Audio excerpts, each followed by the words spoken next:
Now, there has to be a problem with the way we're managing our affairs, and we're seeking some answers. We're happy to have in studio Agriculture Minister William Ruto.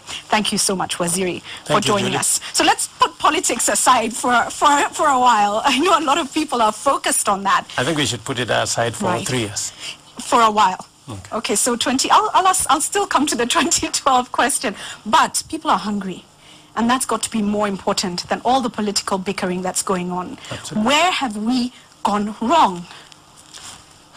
Well, I think we must admit that we are in the position we are in because of failure on the part of leadership. Mm-hmm. We have a country of tremendous potential.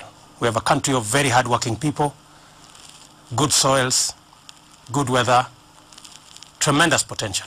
But we have failed to unleash this potential and use it to transform our country into a prosperous nation because we haven't provided the necessary leadership.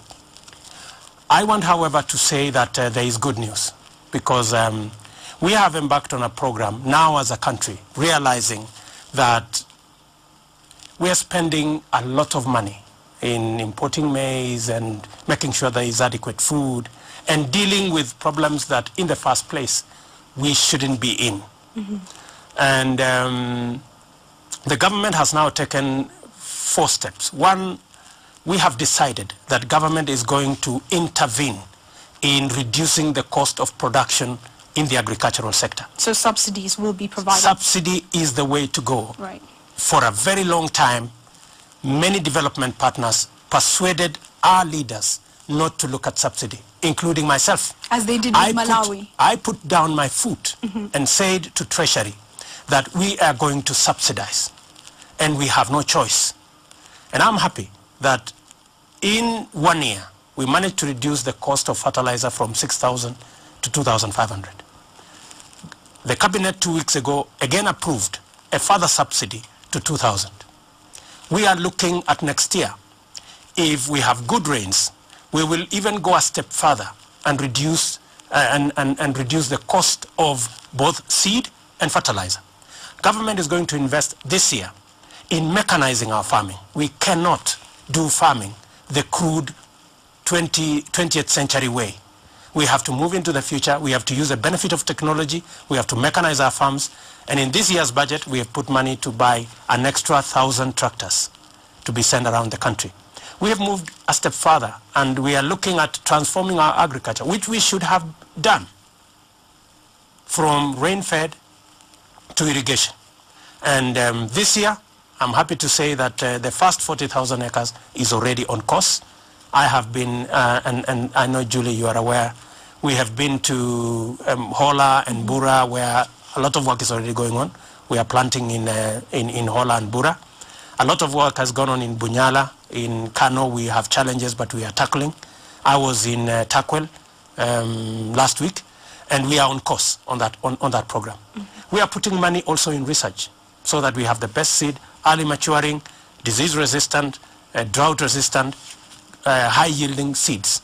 Because unless government steps forward and assists the Kenyan farmer, we will continue to be hungry and we will continue to be poor. I am not looking at agriculture as a tool only to sort out our hunger. Agriculture has the capacity as well to sort out our poverty situation. Absolutely. Jobs, ensuring people are able to pay for school fees for their children, so we don't have to fund free education, so much more. But let me ask this. It sounds so good, Waziri, but for so many years we probably had agriculture ministers who could sit there and talk the talk. A lot of irrigation schemes, it seems, were white elephants. You know, never seemed to do what they were intended to do. How can we be sure that now we are on the right track, especially in view of the fact that you know a hungry nation is a dangerous nation? Absolutely. Right. Julie, I don't think this is something, again, we will want to get it wrong. This time round, we don't have the luxury of experimenting or doing trial and error. This time round, it must be firm, and we have hit the ground running. I want to assure this nation that we don't need 3 years for us to be a food surplus nation. 3 years is all the time we need to transform this country from a food deficit country a country where 10 million Kenyans are, challenged with their food security situation, a country where 3 million plus people are faced with starvation. We can transform all that in 3 years and create a food surplus nation. A nation that we can all be proud of and a nation that we can feed ourselves. Our independence and sovereignty is challenged by the fact that we cannot feed our citizens. And yet, we have the potential, we have the know-how, we have the people, a very hard-working people in our country. That is the best resource this country has. Do you, as someone who sits in that docket, look at us as a nation and feel ashamed that we are where we are? It is a very humiliating experience to be the man in charge of food and you're told 10 million Kenyans are challenged. It's not a good experience. And it is a shameful experience that 45 years after independence, surely we are still talking basic. Right. We are still talking not being able to feed our own. I think that is something we should be ashamed of, and especially those of us in leadership. And the way to demonstrate that we really mean what we say is to live and walk what we have planned and what we are telling the nation. And I want to promise this nation that we don't need more than 3 years.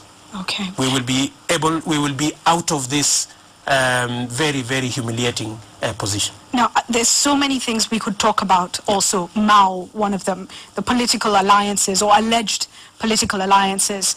But I'm going to finish off with one question. Calls for you to run in 2012 for the presidency.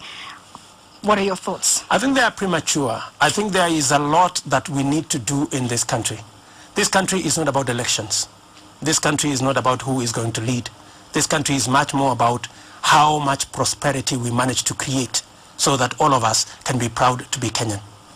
I think for those of us who have a job to do, we must roll up our sleeves, tighten up our belts, pull up our socks, and do what we must do.